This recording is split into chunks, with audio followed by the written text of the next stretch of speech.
अस्सलाम वालेकुम फ्रेंड, आज आपके सामने बहुत ही इंपॉर्टेंट टॉपिक डिस्कस करने वाला हूं क्योंकि आज जो मैं जिस एयर कंडीशनर की पीसीबी किट रिपेयर करने वाला हूं उसका नाम है Samsung DC inverter air conditioner. आपको पता तो चल गया होगा कि सैमसंग एक मल्टीनेशनल ब्रांड है, पूरी दुनिया में चलता है। जिस मुल्क में आप मर्ज़ी चले जाएँ, अगर आप टेक्नीशियन हैं तो आपको सैमसंग डीसी इन्वर्टर की एसी किट रिपेयर करना सीखना ज़रूरी होगी, क्योंकि ये दुनिया के किसी कोने में भी चले जाएँ तो सैमसंग डीसी इन्वर्टर उधर ज़रूर यूज़ होता होगा। इसलिए आज आपको इसके बारे में अब कंप्लीट इन्फॉर्मेशन मिलेगी कि जब इसकी किट ख़राब हो जाए तो हमें उससे रिपेयर किस तरह करना और बेहतर तरीके से हम उसे किस तरह रिपेयर कर सकते हैं। ये मेरे पास दो सैमसंग डीसी इन्वर्टर एसी की पीसीबी किट्स पड़ी हैं, आउटडोर की पीसीबी किट हैं। कस्टमर की कंप्लेन ये है कि मेरा इंडोर चलता रहता है, आउटडोर स्टार्ट ही नहीं होता, और जब आउटडोर स्टार्ट नहीं होगा तो हमारा कूलिंग हीटिंग कोई प्रोसेस नहीं होगा। इसलिए ये आउटडोर की पीसीबी किटें हैं, इनको मैं आपके सामने आज चेक करूँगा और सारा चेक करके बताऊँगा कि क्या प्रॉब्लम थी जिसकी वजह से इनका आउटडोर स्टार्ट नहीं हो रहा था, जबकि इंडोर यूनिट चले जा रहा था, आउटडोर यूनिट स्टार्ट नहीं हो रहा था।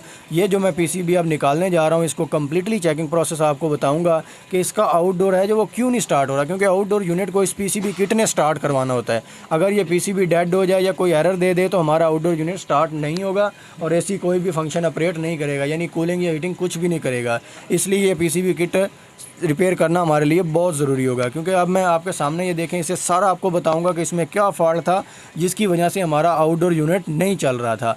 ये आप देख सकते हैं कि जब भी आपके सामने कोई भी पीसीबी किट आए तो मेरी तो यही आपसे गुजारिश होगी कि हमारी फ़र्स्ट प्रायोरिटी यही होनी चाहिए कि पीसीबी किट को क्लीन करना है, पीसीबी किट को साफ़ करना है। जितनी भी डस्ट, रस्ट और कार्बन आई हुई होती है उसको हमने साफ़ करना है। जौन सा मर्ज़ी आप तरीका इस्तेमाल करें, मैं तो ये लिक्विड के साथ इसे साफ़ कर रहा हूँ क्योंकि इस पे ऊपर काफ़ी ज़्यादा कार्बन आई हुई थी, और कार्बन जब भी किसी कार्ड पे आता है तो उसके प्रिंट ब्रेक हो जाते हैं, और जब प्रिंटिंग ब्रेक, पीसीबी किट की प्रिंटिंग ब्रेक हो जाए तो किट ऑन नहीं होती, अपना फंक्शन सही तरीके नहीं कर सकती। इसलिए आप देख सकते हैं वो ब्लैक ब्लैक सा कार्बन हमारी किट पे कितना आ चुका है।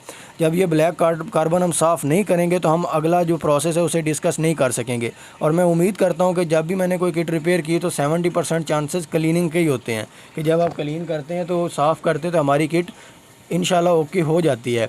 लेकिन इसको भी मैंने वही तरीका अपना यूज़ किया है, मैं क्लीन करने वाला हूँ। जितनी भी इस पर डस्ट, रस्ट और कार्बन के पार्टिकल थे वो मैं साफ़ करने वाला हूँ लिक्विड की मदद से।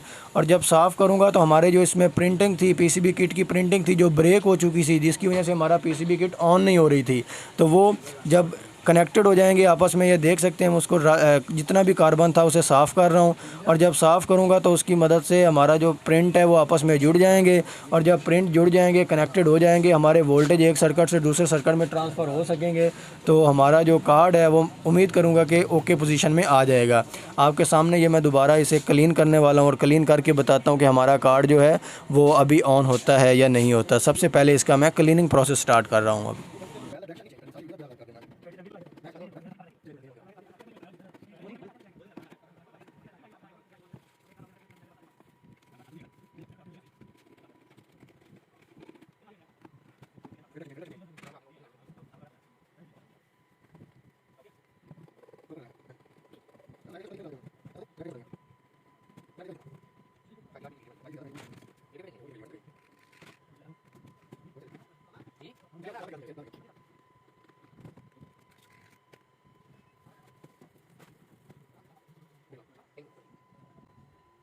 जी, क्लीनिंग प्रोसेस हमारा कंटिन्यू है। ये देखें, मैं जो सिस्टम आईसी इसके लगे हुए हैं, ये आईसीज़ हैं, इन्होंने पूरी किट में प्रोग्रामिंग भेजनी होती है। हर एक पार्ट्स में इनके ज़रिए वोल्टेज जाने होते हैं और इन्होंने बताना होता है, यानी ये एक माइंड का काम करते हैं। जिस तरह हमारा दिमाग काम करता है, same to same PCB kit में इसका ये मेन आईसी वर्क करता है। इसने पूरी किट की ऑपरेटिंग को कंट्रोल करना होता है। इसमें ये एक ड्राइविंग ये लगा हुआ है, इसने भी इसी तरह करना होता है। इन आईपीएम वगैरह को इसने कंट्रोल करना होता है, आईपीएम वगैरह को मैसेज देना होता है, और ये मेन आईसी इसने पूरी पीसीबी किट को कंट्रोल करना होता है। लिहाजा इस पे भी जो डस्ट के पार्टिकल्स हैं, कार्बन है, उसको हम अच्छी तरीके से साफ़ करें ताकि वो बेहतर तरीके से अपना काम सरअंजाम दे सके।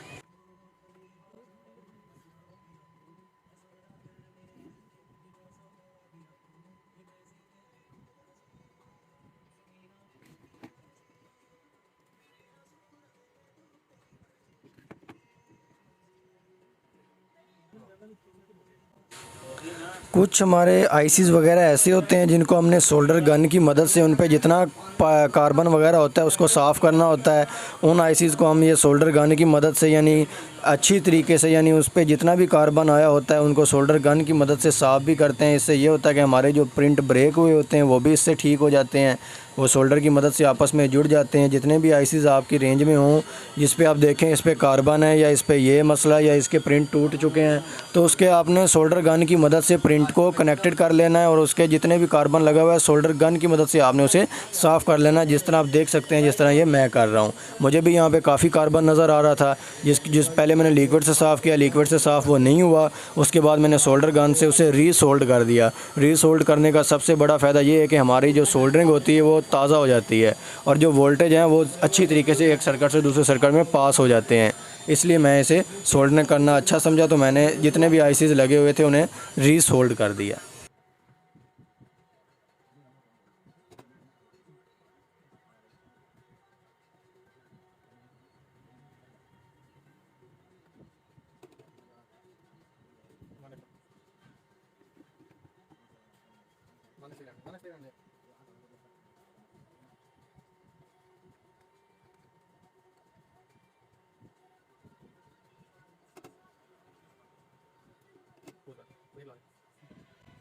उसके बाद जो सबसे ज़्यादा इम्पोर्टेंट पॉइंट है इसका वो ये है कि आपने इसके ड्राइविंग आईसी के इर्द गिर्द जितने भी एसएमडी रेजिस्टेंस लगी हुई हैं उनकी वैल्यू ज़रूर चेक कर लेनी है।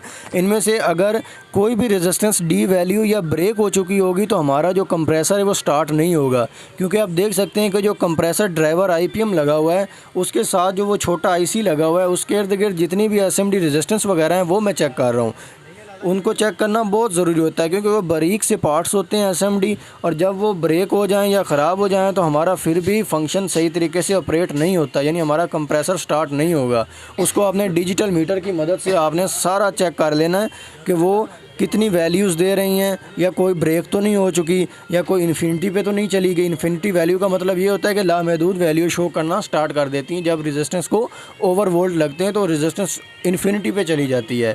इसलिए आपने इस बात का ख्याल रखना है। इसको डिजिटल मीटर की मदद से सारी जो ड्राइविंग के इर्द गिर्द लगी हुई, यानी जो कंप्रेसर ड्राइवर आईपीएम के इर्द गिर्द जितनी भी एसएमडी पार्ट्स लगे हैं उनको आपने मीटर की मदद से ज़रूर चेक कर लेना है।